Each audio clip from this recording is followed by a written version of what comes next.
Today's stories include Dragon Age says, go woke, go have the biggest Steam launch in BioWare history. Monster Hunter Wilds is only in beta, but it's a huge success. And we have a look at the Death Stranding 2 title screen. We'll have all this and more because this is Kind of Funny Games Daily.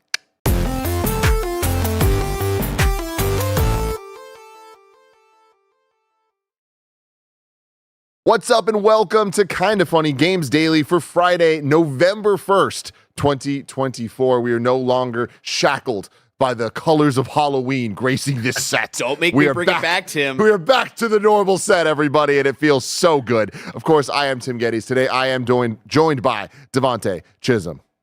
Hello. It is great to be here with you virtually, Tim. Devontae, how you doing? Last time I was in the studio, we just missed each other. Ships in the night. Crossing in the of exactly. Course. So it's good to be with you, here with you virtually. I'm feeling pretty good today, surprisingly. I think Halloween kind of helped with bringing my mood up. My son turns 1 in a couple days, and this was his first Halloween. It was his first holiday, and I didn't expect him to care. But man, he's never tried candy before. But man, we got every door we got to. He was like, "Give me that! Give me that!" He got the good stuff. Digging into buckets. It was a good time. Dang, that is awesome. What'd you guys go as? Dogs. He is obsessed with our dog, even though we have a Jack Russell. He's not very fond of my son yet. I think he kind of like the crawling, being on 4 legs. He's just kind of like, I don't know about this weird dog you guys brought home a couple months ago, but we went as dogs because of that, just because he really loves them. I love that. That is awesome. Are you guys doing anything fun for his first birthday? We are pretty close to Philadelphia here, and in Pennsylvania they have Sesame Place. So he's really getting into Elmo right now. So we're gonna go to Sesame Place and have brunch with Elmo for his first birthday party. Dang. So hopefully he's not scared of Elmo outside of the birthday. I mean, is it a big Elmo or is it going to be like a little guy? No, yeah, person in a suit. Oh man, okay, yeah, that's walking over to him. So I hope you don't get scared. You know what I mean? That's a lot to take in. I've been to Sesame Place more times than I'd like to admit on this stream. Taking pictures and hung out with Cookie Monsters, so I'm ready. Yeah, you ready? I love ready that. To make my return. I love that so much. Devontae, real quick before we get into the show, I just wanted to give a shout out at the top. You've been absolutely kicking ass over at GameSpot for over a year now, right? 3 years. 3 years. Yeah. 3 years. My God, 3 years time change. flies. And unfortunately, you were part of the recent layoffs that we covered a couple days ago over from Fandom. It's absolute fucking bullshit. Just want to say that. You do not deserve that at all. So before we get into everything here, where can people find you to keep up with you and support you in whatever you're going to end up doing that I'm sure is going to be great? I'm pretty much everywhere as Devontae Chisholm. That's one of the great things about having a name that's pretty unique. Everywhere it wasn't taken when I tried to get it. So yeah, youtube.com/Devontae Chisholm is where like my personal videos are going up. If you've never seen any of my GameSpot videos, I have a whole playlist of all of the ones I've hosted. So that's a good place to stop as well. But then every piece of social media is also, Instagram/Devontae Chisholm, Twitter or X/Devontae Chisholm. Go subscribe. I don't know what's next, but stay tuned. Yeah, stay tuned. Appreciate all the kind words, Tim. Oh my God, of course. But youtube.com/Devontae Chisholm. Chisholm is CHISOLM. So go support the homie over there. But remember, everyone, this is Kind of Funny Games Daily. Thank you very much, Barrett. Each and every weekday, we cover all the video game news that you need to know about live on YouTube, Twitch, and podcast services around the globe. If you love what we do, support us with the Kind of Funny membership on Patreon or YouTube to get all of our shows ad-free. Watch us record them live and get a daily exclusive show. For a chance to be part of the show, submit your thoughts and opinions as YouTube Super Chats as we go. And for a chance to be part of the show, submit your thoughts and opinions as YouTube Super Chats. Sorry. Housekeeping for you. It's Extra Life Weekend. You can join Team Kind of Funny, play video games, and raise money for your local Children's Miracle Network hospital. You can learn all about this wonderful charity at kindoffunny.com/extralife. So go check that out and donate some dollars to help some kids. /extralife. So we're live there. That's cool.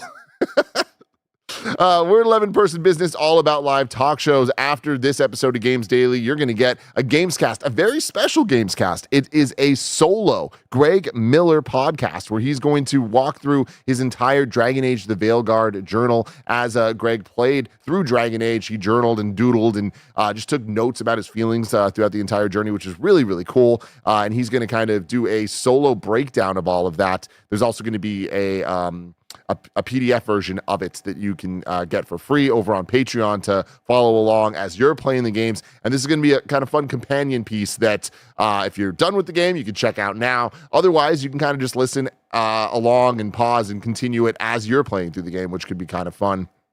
That's kindoffunny.com/Greg's journal that you can go check that out. And then after that, Greg and Andy are taking you on a magical quest with Nick the Dwarf. We're heading into the world of Dragon Age the Veilguard to satisfy our thirst for gold power and maybe even a romance or two. The adventure comes in part thanks to our friends at NVIDIA GeForce.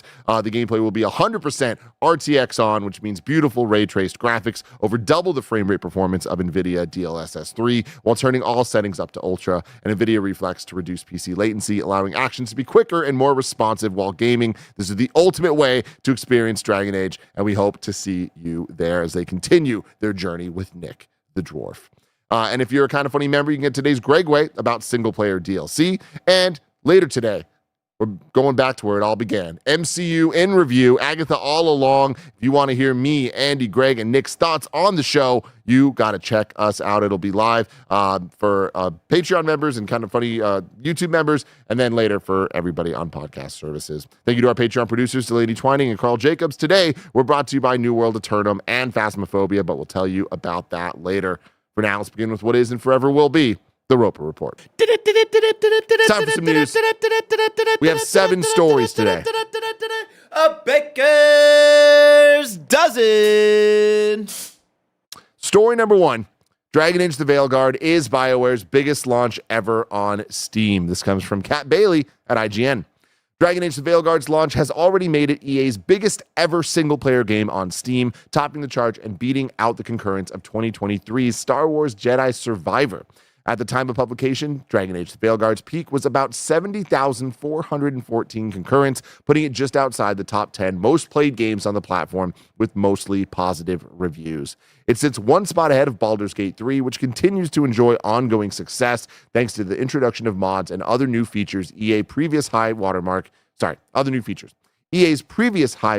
was Jedi Survivor, which managed an all-time peak of 67,855. First off, shout out to Baldur's Gate for still being that high up there. Good for them. Very cool. EA CEO Andrew Wilson predicted success for Dragon Age during Tuesday's earnings call, saying that BioWare had returned to its strengths and that it would benefit from limited competition thanks to Ubisoft's decision to delay Assassin's Creed Shadows. Overall, it's a solid start for BioWare's new RPG, given that it launched on a day when most of its fans are either at work or in school. It'll be worth keeping an eye on its performance heading into its first full weekend as players properly dig into the first new Dragon Age release since 2014. A little bit more context here. George Yang at GameSpot says, BioWare put extra effort into making sure the PC version of Dragon Age Veilguard was up to snuff on Steam. The game's verified on Steam Deck and passes Valve's internal tests on inputs, display, performance, and seamlessness. A technical breakdown of the PC version by Digital Foundry revealed it to be an excellent port, which is often not the case at launch for major game releases on PC, as we all know. It also doesn't require players to use the EA app, the successor to Origin, to play it on PC. Previous EA games required users to play them on the EA app, so this marks a big shift in EA's launch strategy. However, players have to agree to a third-party EULA, as noted by the Steam page. Devontae, do you have any thoughts on this? Man, I'm so excited to hear this. With so much unwarranted negativity surrounding the game since the first trailer came out, and then all the way to the review embargo lifting, I was a little worried that Veilguard would have somewhat of a bumpy launch, with a lot of players being kind of peer pressured away from it. But I'm really glad to see that that's not the case, and it's mostly positive on Steam. And like the article said, people in school, people at work, but also what it doesn't mention, it was a holiday. So all of those things combined to still have a peak player count that rose above something with a fan base like Star Wars, that's awesome. Like, I know that the Dragon Age IP is an established IP and the fans have been starving for a decade, but like that's really impressive, and I'm glad that it's up there. I mean, yeah, absolutely, to everything you just said. But yeah, it is such a major win. Not only this being great for EA, but also just the fact that BioWare, has had big misses in the last decade. Not only has there not been a new Dragon Age, there just also hasn't been a good BioWare game. So for them to come out with this and for it to be received as well as it has been, I know so many people here love it. You're playing through it. What are your thoughts on it so far? I really enjoy it. I was like a little bit mixed, but something that I think Greg said in the review kind of helped shift my perspective on it. Whereas like I went in kind of hoping for a certain type of RPG. Once I shifted my mindset to realize that it wasn't that RPG and more of like this fantasy action adventure game, it really started to change how I saw the game and shifted my like what I was anticipating from it. So I've really been enjoying it though. Like character creator alone, it's just like you could spend like 3 hours in that. Yeah, I'm pretty sure that's what Andy and Greg did last week when they were making Nick. I think one whole stream was just them character creating, which is awesome. But yeah, it's another thing I want to point out here is this being a different strategy for EA of making sure that it runs well on Steam Deck at launch, not needing to use the EA app. Like these are all major wins, and we've seen Ubisoft kind of lean towards adopting that recently as well with Star Wars Outlaws. They didn't do it at launch, but they did it much quicker than they traditionally would have. And I feel like going forward, it is heartening to see that the big third-party publishers like EA and Ubisoft are starting to wise up to, hey, we got to go where the people are, and the people are on Steam. Like I feel like PC gaming is getting more and more mainstream, and Steam is the place to be.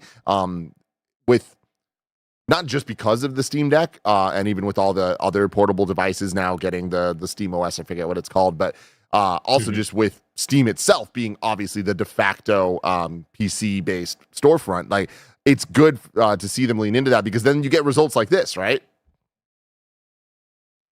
Yeah, it's really like something you said was that like PC gaming is getting more mainstream, and like I completely agree, because I used to be so console like tied to my consoles, and now like my life is so much more on the PC. And even when I first got into PC gaming, I would open up the Epic Games Store and be like, why do people hate this? Why are people so down on this? Free games like every week? What's going on? And now I'm really starting, no shade to any of the other launchers, but I'm really starting to see why Steam has the hold that it has, and why games really benefit for like launching on there day and date with every other version of it.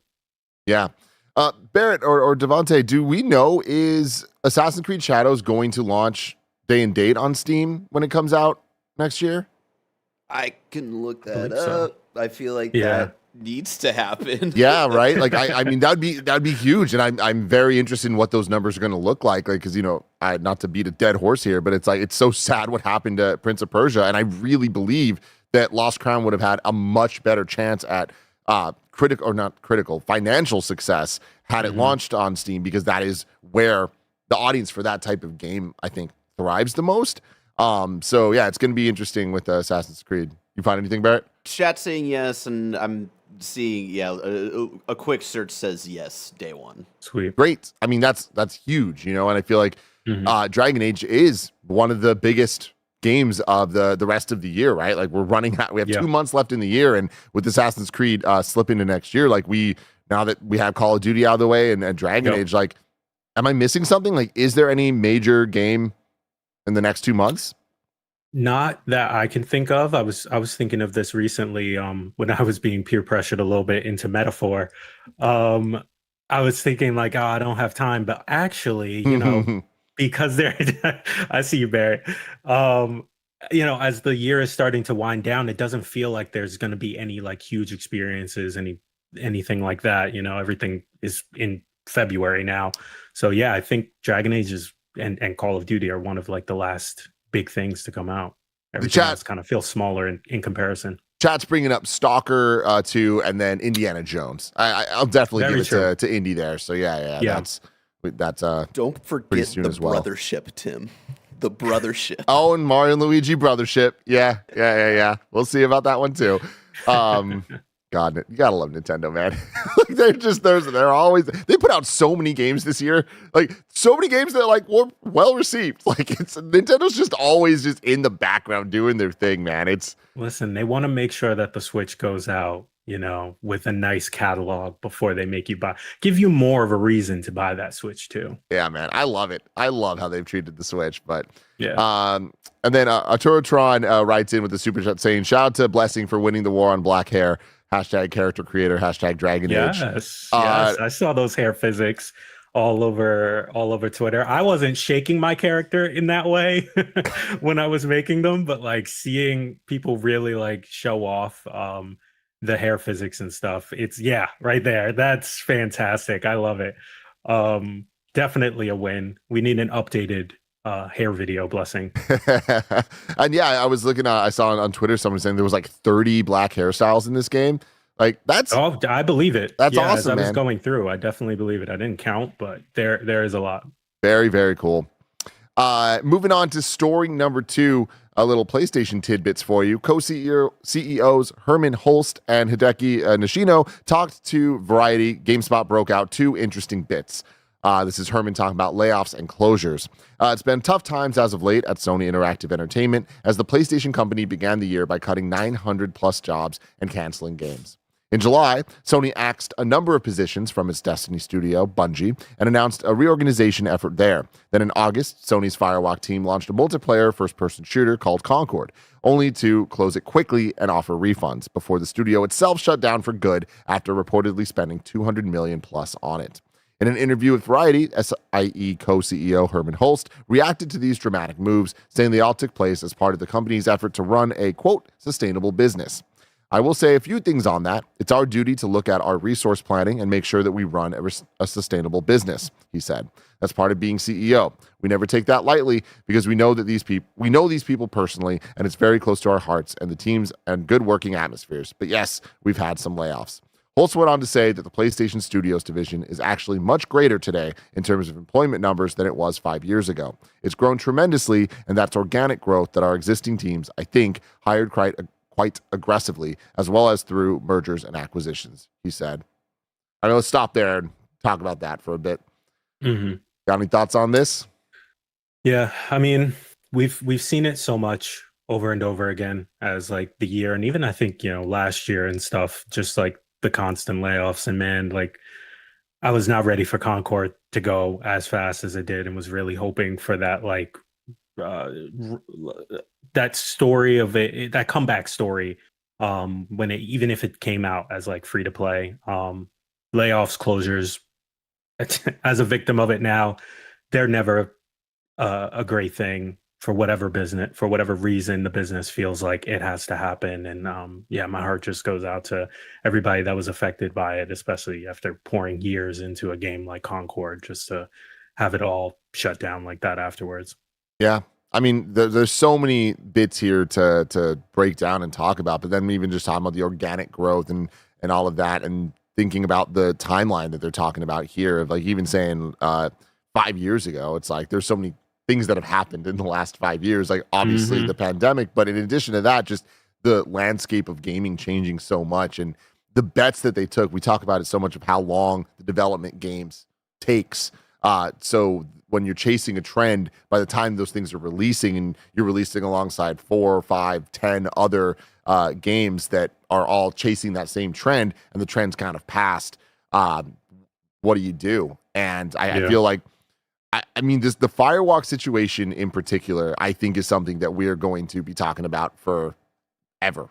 Whenever we're talking about like the legacy of PlayStation, but also just like the trajectory of where it's going to go. Like, there's no way that with the budget that they're talking about, and the not just size of the team that it was, but it being a new PlayStation studio that they were pushing, and that for years, I mean, we've been covering Concord since day one of that company existing, and that company doesn't exist anymore, and that's over years. And to see all the fruits of that labor just go out the window, all of that money just out the window, it's very terrifying, because like them saying it's for a sustainable business, yes, but major swings were made. I don't even want to say major swings. Choices were made that did not cash out at the end of the day. And the result of that is layoffs, closures. And it's very, very terrifying to look at what the future could look like in terms of how do we solve this? How do we get back to it making sense? And I don't know that you can get more as you just keep having your output be less, Yeah. So very terrifying especially for Marathon, which is like next in line. Yeah. To be on that games as a service slate for Sony. So it, like you said, it's so hazy to see what the future is going to look like. And yeah, we're always going to be talking about Concord, because once Marathon comes out, it's going to be direct comparisons left and right. And it's 2 weeks out, Marathon is out for 2 weeks, and everybody's just gonna be like, oh man, is it gonna survive? Like the internet discourse is gonna be wild. I mean, obviously it's rooting for the downfall before it even comes out, just for the narrative, for the tribalism, the fanboys, there's so many different factors at play. But then there also is the other side of it, of the reading the tea leaves and the general conversations being had about, like, why are you doing this? Like, where's the audience? Like, these games can work. They just need to be designed in a way that understands the audience and the potential that it has, and feed them, come up with a plan for that to work. We've just looked at so many games not be able to do that. So it's a tricky situation, but I hope that they figure this out. I mean, again, we talk about this so much, but canceling The Last of Us multiplayer, like, that is so telling. If you can't make The Last of Us, your big IP thing, work, it almost feels like you're putting these other things that just straight up out to die, and you weren't willing to do that because you knew what was at stake with the IP of Last of Us. Whereas with Marathon, I mean, it's Bungie. There's that name Bungie, right? But then there's Fair Games. That's the name of it, right? Like, there's more. It's not just Marathon. Like, there's other ones that we need to look at, and they need to be able to survive alongside each other. Like, oh my God. Next up, PS5's 10-year life cycle. Sony Interactive Entertainment co-CEO Hideaki Nishino has reiterated the company's commitment to both versions of the PS5, as well as a 10-year life cycle for this console generation. While speaking with Variety, Nishino said that he was happy to see that the most engaged gaming users are interested in the PS5 Pro. I wonder where he got that from. And shared his belief that new users will grab the PS5 Pro as well. We design everything with having one ahead in our mind. It's not like we make a next step and we don't know about the 2 next steps ahead. That's not our way of working, because we need to make sure that the 10-year-old generation cycle continues to be going as well. They still believe in generations. Yeah, it's kind of good to see. Am I weird for not wanting generations to go away? I don't think you're weird. I think that we just need to kind of wrap our head around what that means. Because I see so much conversation, and I get it. I get where it comes from about this generation, like just talking about Sony, the PS5 generation, feeling like it didn't have the stuff. And not just that it didn't have as many amazing games as PS4 did, but just overall that it didn't. You look at it, it's like, oh, how many PS5 games have even come out? And it's not counting ones that also came out on PS4. And I feel like that's just, while accurate, I don't think it's a real reflection of where we're at. I think just generations and consoles and hardware have changed because they're not the only way to play games. There's so many different ecosystems, whether it's cloud or things like Game Pass or just PC gaming becoming way more mainstream, to play anywhere idea. Mobile becoming able to just do anything. Mobile streaming. Like, there's just so many options that I feel like the best place to play PlayStation first-party games is on PS5. And I think that the upgrade from a PS4 to a 5 is entirely worth it, just for the added benefits that you get that the PS5 offers. Having said that, if you're like the haptics and better frame rates and all that stuff, not worth it to me, then stick with your PS4. That's great. You can still get to play the majority of these big games. Like, I feel like it's like a win-win for people. Because it's not like I'm not getting the games that I'm looking forward to on the PlayStation. But to your point, like, there is something exciting about a new generation and what comes with that of seeing the first next gen game and the trailer, then being able to play it and feel for yourself what makes it next gen. I just don't know that we're really going to get that ever again because games just look and feel and sound so good. Yeah, we are hitting a point where it's starting to flatline a little bit. I think we would have gotten there a little bit faster if like we were, console hardware was at the same cadence as like cell phones. Because I've hit the point where like if a new iPhone gets announced, I'm just like, whatever. I'm more of like, when it's a new iOS, when it's a new software update, then I'm really excited. But yeah, I feel like we are starting to flatline a little bit, but like at the same time, when you look at like the hype around Switch 2, it's like I love that that's there. I love that there's this fever brewing and people are, speculating what's it going to look like? How's it going to run?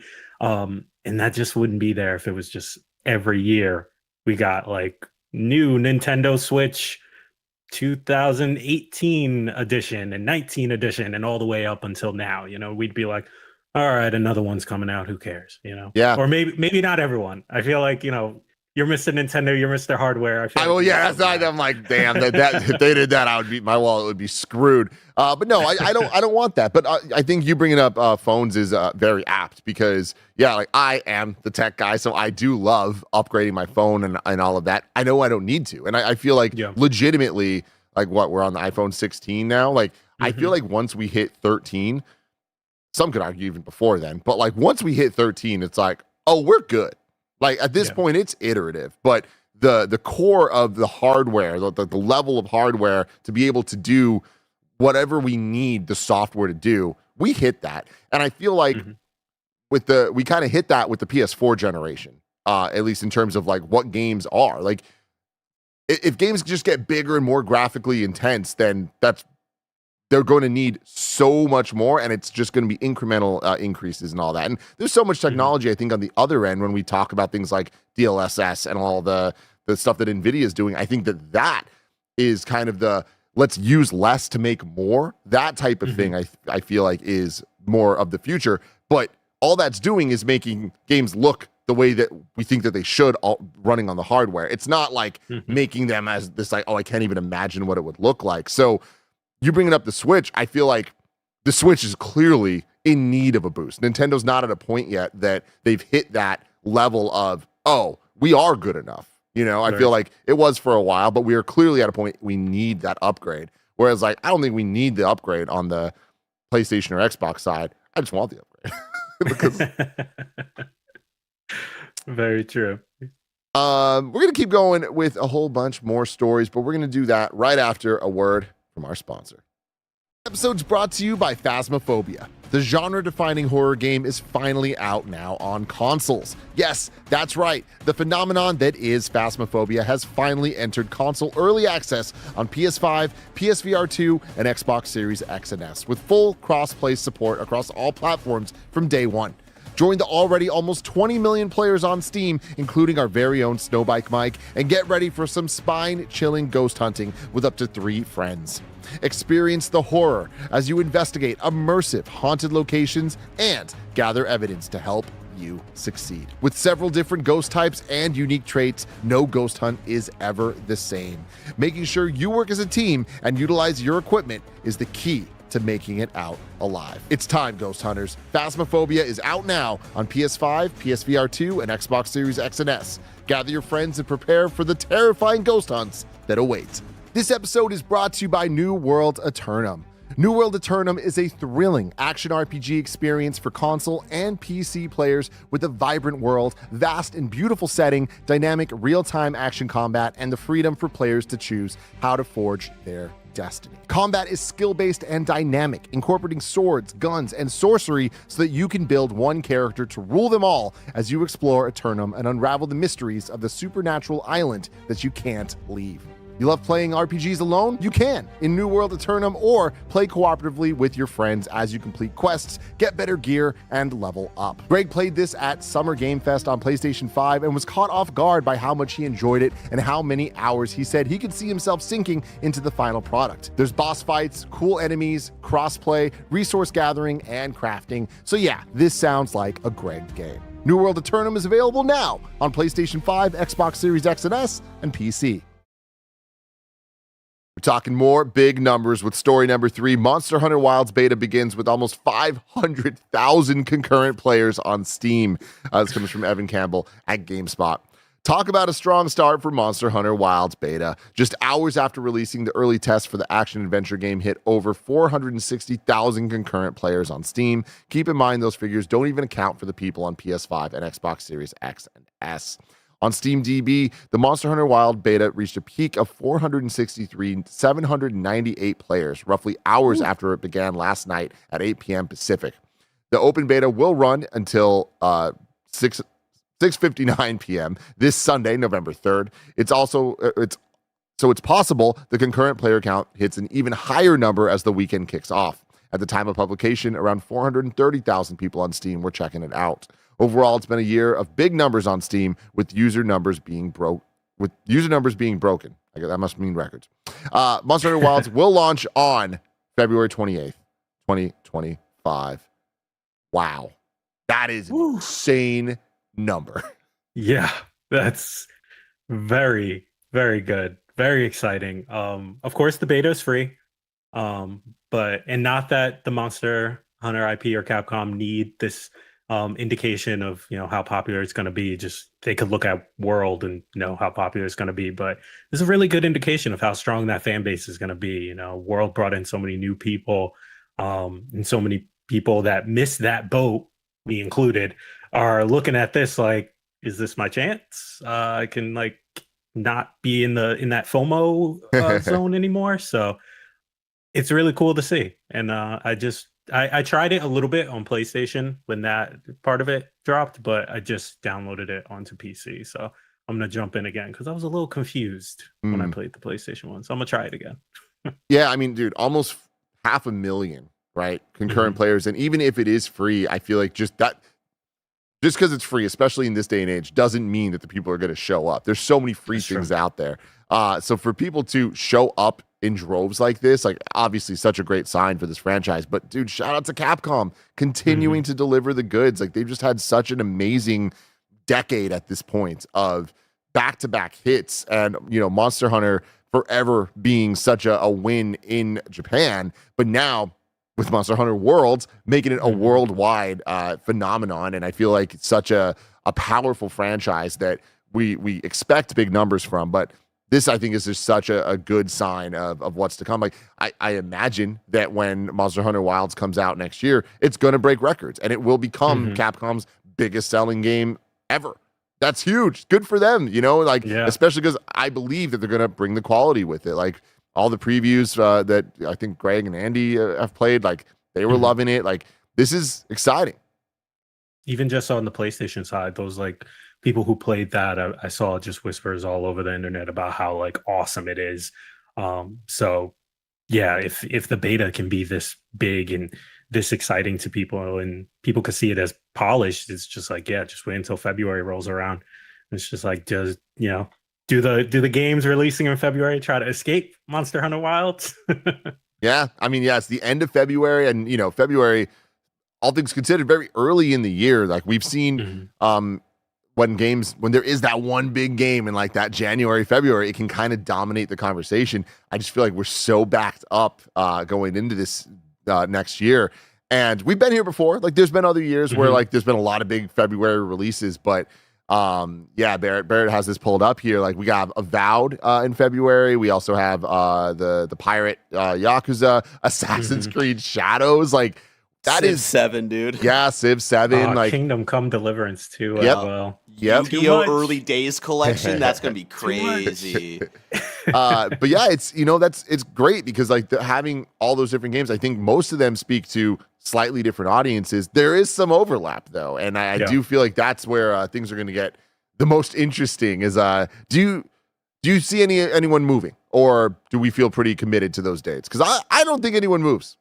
Yeah, I don't think anyone moves. It is fun to kind of think about just a game running from another game, just to try to get some space. But yeah, I don't think anyone moves, especially since most of them are coming out before this drops. I think maybe one of them is on the same date. I think Yakuza is the same exact date. But yeah, I think everybody kind of stays where they are. And Yeah. then Greg it makes, at one point it makes Roger have to figure out which one he's going to play. Exactly. At one point, I'm pretty sure Greg brought up the idea of Avowed even moving up to January. Because if I remember correctly, it only moved from this year to kind of like allow the Xbox games to breathe a little bit. So if they are Also willing, 100% because of Dragon Age as well. yeah. So if they're willing to be nimble in that way, I wonder if they're able to pull it up, because like that would be a good idea. Because can you bring up that release calendar again? Like, let's look at January. Because I feel like there's the only game I can remember coming out in January that I'm stoked for is Donkey Kong Country Returns HD. I mean, there's Turnip Boy Robs a Bank, Oh, Freedom Wars that's a good game. Remastered. I know Greg's gonna be on. He'll play that for 10 minutes and be like, "Old game is old." Star Wars Episode 1 Jedi Power Battles. That's gonna be a big one for you, Tim. It is huge for me. Sniper Elite Resistance is gonna be a big one for Roger. Andy will play 15 minutes of Spider-Man 2 on PC. So yeah, it's looking pretty light. Yeah, honestly, yeah, pretty light January there. Surprisingly light, I would say. So yeah, the Avowed and Dragon Warriors Origin. The chat's giving me shit for not shouting that one out. You know what's weird though about Dynasty Warriors Origin? What's weird about this one? Snowbike Mike willed it into existence. They announced it. He did. I have a weird feeling about it that it's gonna hit. The way that they've showed this game off, like, I don't know why, but I feel like this one's gonna be good, and it's gonna there's gonna be buzz around it where it's like, oh man, it's gonna be the highest selling, like highest rated Dynasty Warriors that we've had. I can see it. Do you see it, Barrett? Am I crazy? I'm just trying to go. Yeah, like they're. I don't know. It's been a long time since we've gotten a Dynasty Warriors. I remember I was at IGN when the last one came out, and I did gameplay review footage, I think, for that back in 2017, 2018. I think it'll be the best reviewed, maybe best selling, but I don't know what the bar is for that. Like, I don't know if it's a high bar. Sure. So here's what I'm gonna say. I feel it in my core that Dynasty Warriors Origins is going to be the Like a Dragon of Dynasty Warriors. Okay. I will say the big difference since the last Dynasty Warriors that might help your theory here, Tim, the feeling in your bones, is that we've gotten so many. What's the style game called again? Muso games with. You had Zelda, you had the Persona Muso game, like Fire Emblem. Yeah, like they've gone through and gone into other IP, which I think has made more people aware of the style of game. And if they see this game, they're like, oh, wait, this is like kind of the game that's about this style of game. Yeah, maybe more people come in. I could see it. Yeah. At least until February, if the people get in, even just for nostalgia's sake, because they love the old ones. I feel like, it'll have that. It'll have its moment, it'll have like a Power World moment, and then it'll kind of trail off a little bit as the more games come out. Yeah, MF Mav in the chat says, I can see it hitting the way you expect it to be a 65, but instead it'll be an 80 on Metacritic. And yeah, that's kind of what I'm saying. I'm not saying we're going to get a 10 here, but like, I just feel like this one's going to catch people off guard. I think that there's going to be like people talking about it in a way that I wouldn't have expected in the past from Dynasty Warriors, and it won't just be Snowbike Mike. Moving on, it's a story number 4. Let's take a look at Death Stranding 2's work in progress title screen. Kojima tweets out, this screen is still very much temporary, but we get a little look at in motion title screen here. Got a little BB grown up just a little bit. You a Death Stranding guy? No, I'm sorry. Like my man Tyler the Creator said recently on his album, 5 a.m, I'd be hating on shit. 10 in the evening, I'll be hating on shit. And I have no reason to be hating on Death Stranding. I've never touched it. But every time I see it, I'm like, no. Looks boring. How good is that Tyler the Creator album, though? What's up? Listen. If we want to turn this into a Chromacopia review cast, I'm with it. Are you a Metal Gear guy? I've tried so many times. I really want to be. I've had friends that have like really tried to like get me into Metal Gear, and it's never like completely worked. It's never caught on with me, but like I've always wanted to be. Yeah. I'm definitely a Metal Gear guy, like through and through, and I want to be a Death Stranding guy so bad. I'm a fake fan though. I wear the merch, but like, dude, I've tried, and I even recently I tried, and I really like gave my all into it, and it just hit a point that I'm like, I just have to admit that I like the world and the story and so much about it. I just do not like playing the game, and that's okay. Totally okay. Barrett, looking at that title screen, what's it do for you? Absolutely nothing.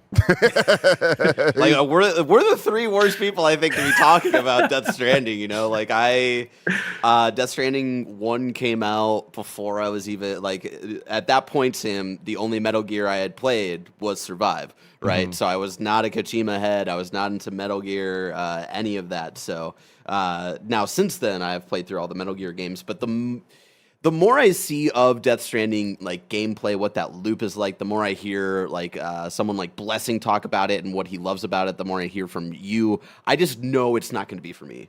Yeah. And so, yeah, I just, we all have limited time, so I'd rather, take my time and actually, even outside of video games, like watch stuff that I'm more into and all that stuff. So I know it's just not going to be my vibe. Yeah. And I feel like I still need to play like Metal Gear Solid 5 before I can really move on to another Kojima IP, Oh, yeah.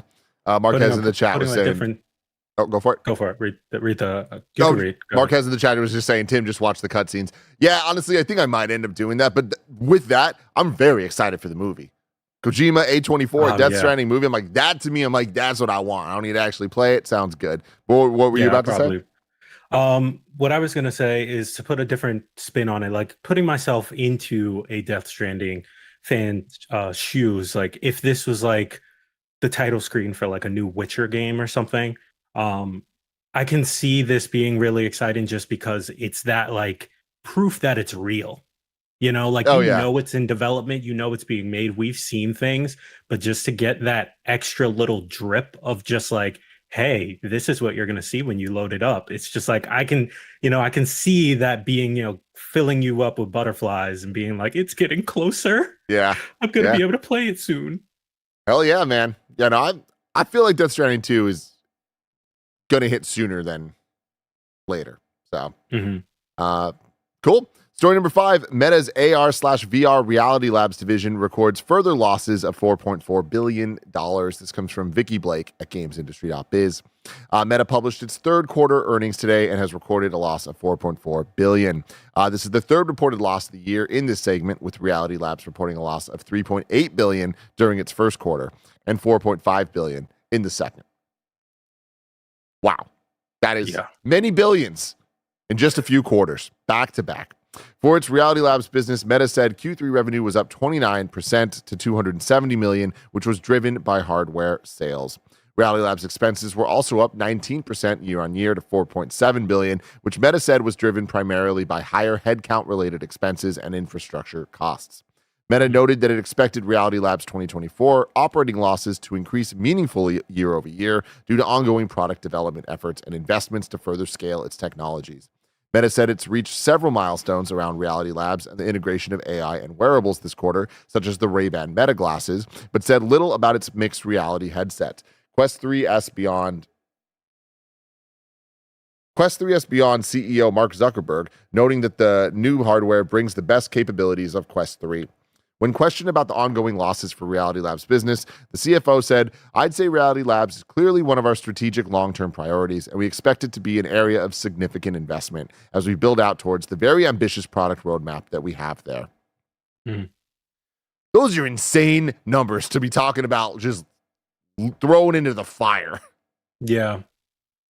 But it is just one of those industries still, that it's like, you're taking risks and just trying things, and the adoption rate just isn't as high as, like, honestly, I am a little surprised sometimes when I see that VR hasn't and AR and wearables and stuff haven't skyrocketed to a certain point by now, but maybe that's just because of movies and TV shows and being like, we're supposed to have flying cars by now also.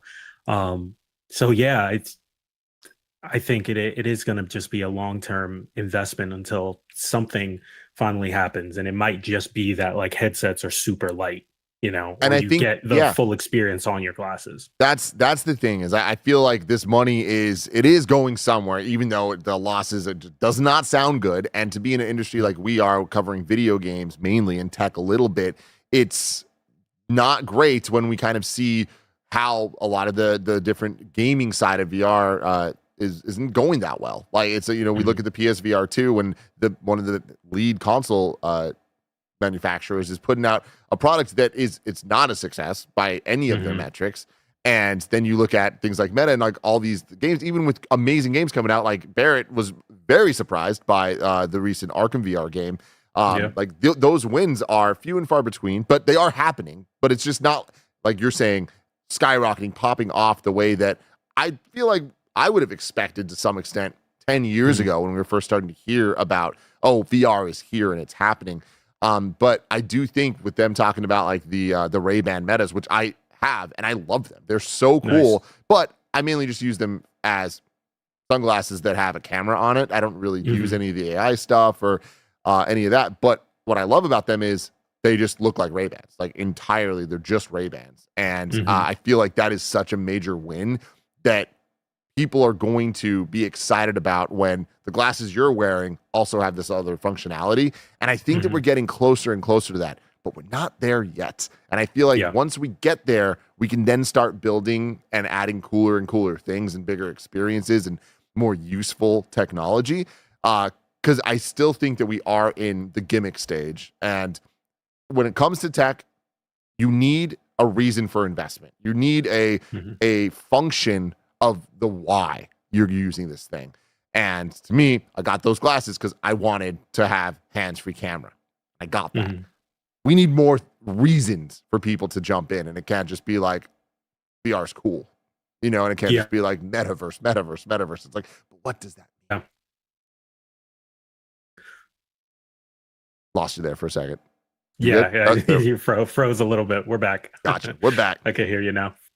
Story number 6. Do you have anything more? No, I was just actually, the last thing I wanted to say on that was just how close I feel like we are getting, just because we're like bumping heads with like the reality we knew and the reality that's coming up already. And I think you saw that a lot with the Apple Vision Pro when that came out, even though some of the situations were like faked just for like, going viral on the internet. But like seeing people wearing those out in public, sometimes sitting at a restaurant, eating with them on their heads, it's just like, I feel like we're starting to hit that point where we are going to start seeing that a lot more. And people are going to get used to it. Like generations after ours are just going to know, like headset on is like probably going to be normal, especially when it creeps into schools. I at this point kind of disagree with it. I feel like we've hit a point that those people get made fun of, and there was an opportunity for, if there was the function, if there was the thing of we're buying this for this reason and everyone bought into it, it'd be one thing. But instead it's like, haha, let's make fun of the loser with the headset on. I feel like it will not be a normalized thing until it looks like the glasses you're wearing. I don't think that there's a future that involves people in headsets as a norm. And I think that future could have happened. It's just there was not a why that was compelling enough to people at a price point that was compelling enough to people. That's a big point too. So we'll see, but what a world. Story number 6, Pokemon TCG Pocket players think that Farfetch'd is OP. What a world we live in. This comes from Logan Moore at comicbook.com. The meta for Pokemon TCG Pocket is still in the process of developing, but players believe that Farfetch'd is already emerging as one of the best cards in the game. I guarantee this is the first time that the Pokemon Farfetch'd has ever been a headline ever. Like, I bet. He's one of the most just oft-forgotten Pokemon of all time. Since Pokemon trading card game Pocket is still so new, most are simply trying to get an understanding of how the mobile title works. For some, though, they've already hit the ground running and are trying to figure out what the best competitive deck is for multiplayer purposes, and to that end, Farfetch'd is a clear favorite of many so far. On the Pokemon trading card game Pocket subreddit, many players have started talking about the power that Farfetch'd boasts. Unlike most other basic cards, Farfetch'd only requires a single energy card to use his Leak Slap attack. The attack deals out 40 damage. Damn. That's a lot, which is far more than most other basic cards in the game. Best of all, since Farfetch'd is a normal type and doesn't require a specific energy cost, he can be slotted easily into any deck in the game that might be tailored to a single type. While this might not seem like a huge advantage, Farfetch'd essentially lets you put pressure on your opponents very quickly through its high damage output. In most competitive matches of Pocket, players will try to bridge to the mid or late game stages where they'll then be able to unleash a Pokemon that they built up on their bench. Farfetch'd greatly negates this strategy as it forces your opponent to act more quickly than they'd like. Don't underestimate how seriously damaging being slapped with a leak is. The card's legit, said Burger Toast. Get slapped. I fucking love it here. If it's in your opening hand, you can deal 80 damage in 2 turns, which kills anything besides EX or tanky basics. Added, I'm gonna imagine Summit. For a long time, Pokemon trading card game players, Farfetch'd is being likened to the Haymaker decks of the past. This strategy centered around Electabuzz, Scyther, and Hitmonchan. Oh my god.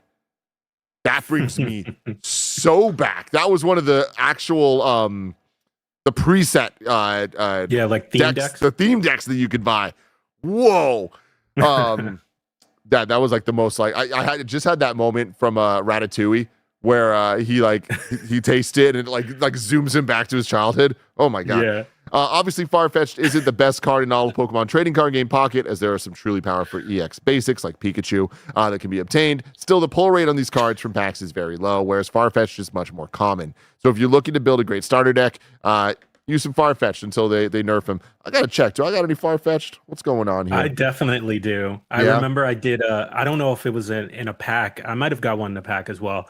But there was one that I got from one of those Wonder Picks. Like I was going for something else, and then just was like, "All right, fine, I'll take you Farfetch'd," because I like Farfetch'd as a Pokemon in and of itself. But like, it's interesting to see that. Okay, I have a OP card in my pocket right now. I love it. So are you all in on this? Oh yeah, definitely. I was decently big on the other like online Pokemon TCG games. Oh really? After the refresh, it just kind of feels weird. Was it live? Mm-hmm. It just feels like there's just something missing. And this one's just dopamine every 5 seconds. The UI is good. I think the music, good enough, but just those hits of opening packs and then just the animations in and of itself. I got one of those immersive Charizard ones. Ooh. And sometimes I just hold on it just to watch it. Yeah. Just one of those full art immersive ones. Yeah. I have 3 Farfetch'd. Y'all about to get slapped. Man. All right. Oh man. Oh man. This is big. Farfetch'd, man. Yeah. Big card. I mean, Devontae. Real big card. Sure they'll change it, but until then, I guess that's the strategy. That's the meta. Big meta, the big strategy. But if I wanted something smaller, where would I look? You would go to our last story, the We News channel, where we cover all the small news items you need to know about. I just want to let everybody know that a couple days ago, Nintendo released Nintendo Music, which means Nintendo is taking music more seriously, which struck fear into our hearts, minds, and souls. I was thinking about it, and I'm happy that Barrett was thinking about it too. Because I didn't know the Wii News music was on the app, and when I saw that, my immediate thought was to send it to Slack and be like, "Yo, how quickly are we gonna be slapped by some lawyers?" Yeah. They're gonna send Farfetch'd after you. Oh my god, we about to get leak slapped. I mean, Tim didn't notice it, but Farfetch'd did come through and slapped him. Oh, did he? Yeah. I did not. I saw the chat time. I'm like, I don't know what you're talking about. But here's the thing: we're flying close to the sun here with this, and we know what we're doing. But I did reach out to Carter Harrell, and he will be making a kind of funny version of this song. So I don't know when we're gonna get it, but he's working on it. And until then, we're just gonna rock with this and hope for the best. A little wee news for you though. IGN's Rebecca Valentine reports that Alan Wake 2 continues to be a success for Remedy, with the company reporting today it has recouped most of the development and marketing cost of Alan Wake 2 as of the end of September. In its quarterly earnings today, Remedy reported that while the game is not yet generating royalties, it's close to fully recouping costs thanks to continued strong sales. The studio has released 2 expansions for Alan Wake 2 this year that have likely helped Night Springs, and more recently, The Lake House. Hell yeah, Shout out to Remedy. Sweet. You love to see it. You love the transparency. I love that we just kind of get updates that we don't normally get from other developers out there. So very cool. The Yellow Taxi Goes Vroom devs have announced a new game. We can check it out here. It's a rogue. It's called Clover Pit, a roguelite horror game where playing at the slot machine is your only chance to survive. It's coming early 2025 to Steam. Interesting. I love Yellow Taxi Goes Vroom. Roger put me onto it, and it's a very, very special game. This team is incredibly talented. They're very weird in all the right ways. This doesn't seem like my genre or genres of game, but I like them enough that I'm going to give this a shot just because they got the stuff. Yeah, horror isn't my thing at all, but like I'm very interested in this already just by the pitch. It seems what was the card game that Inscription? Inscription. It seems very Inscription vibes, so I feel like people who really dug that game might get into this one. Yeah. And then George Yang at GameSpot reports the exact number of PlayStation 3 consoles that were ever produced has been revealed, according to a current Sony employee. And what started as a discussion on Twitter about PS3's infamous Boomerang controller, oh my God, a Sony programmer responded that they had walked past the controller in Sony's Japan headquarters recently, and it was located on the 16th floor near a coffee machine. That is so specific. Why do we need to know that? The employee took a picture of the Boomerang controller in the display case. That's awesome. Look at it. Oh my Lord. That's fucking crazy. And on the shelf under it, there was a PS3 console marked with the words, "In memory of PS3 last production, manufactured 88,159,116 pieces. Really? October 2006 to June 2016. Really quick, just looking at that controller, who were they making that for? Aliens with long fingers? What is happening, man? That is wild, man. It looks, Yeah. I'm not even going to say what it looks like, but I can't believe It looks like a vibrator, Tim, just say it. I was going to say a double-sided dildo, but. Well, both. Yeah. Yeah. Yeah, well, remember, it didn't have vibration. It didn't have, that came later. Yeah. That came later. Oh, man. Well, that's it for Wii News, everybody. We got a super chat here from Luke Aggie saying the discourse around Dragon Age on some parts of the internet is extremely disappointing. It reminds me of all the hate towards the Rings of Power. I appreciate you all reviewing purely based on merit. Hell yeah, Luke. That's what we do here. That kind of funny. Don't get involved in the nonsense and the noise. SD Turtle says, people play Ease X free demo that carries data. This is a game of the year contender for action RPG fans. Ease is the YS game. You know what I mean? I always read about and hear about, but I have no idea what it is. But Yeah, I trust me SD neither. Turtle here. So if y'all are into action RPGs, definitely check this out. It's a free demo. Sweet. Yeah, there we go. Let's go to You're Wrong. See if we got anything wrong today. We didn't. Not a single thing, Devontae. Wow. Dream team scenario here. Great way to start off the month. Gotta love it. Yeah, November 1st, baby. We're back. We're back. Woo. Again, Devontae, thank you so much for doing the show with me today. What an amazing episode of this Kind of Funny Games Daily. One more time, where can people find you? How could they support you? You can support me everywhere. All social medias at Devontae Chisholm, youtube.com/Devontae Chisholm.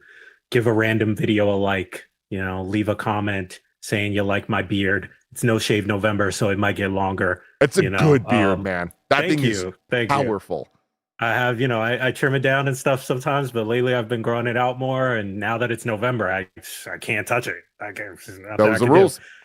So yeah, check me out. Like I said, I don't know what's next exactly, or where my personal channel is going. But as the dust settles from leaving GameSpot, we'll see.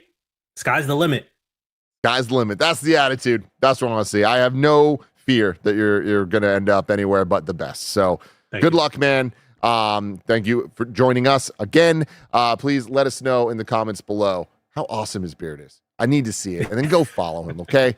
Needs the support right now. But until next time, I love you all. Goodbye.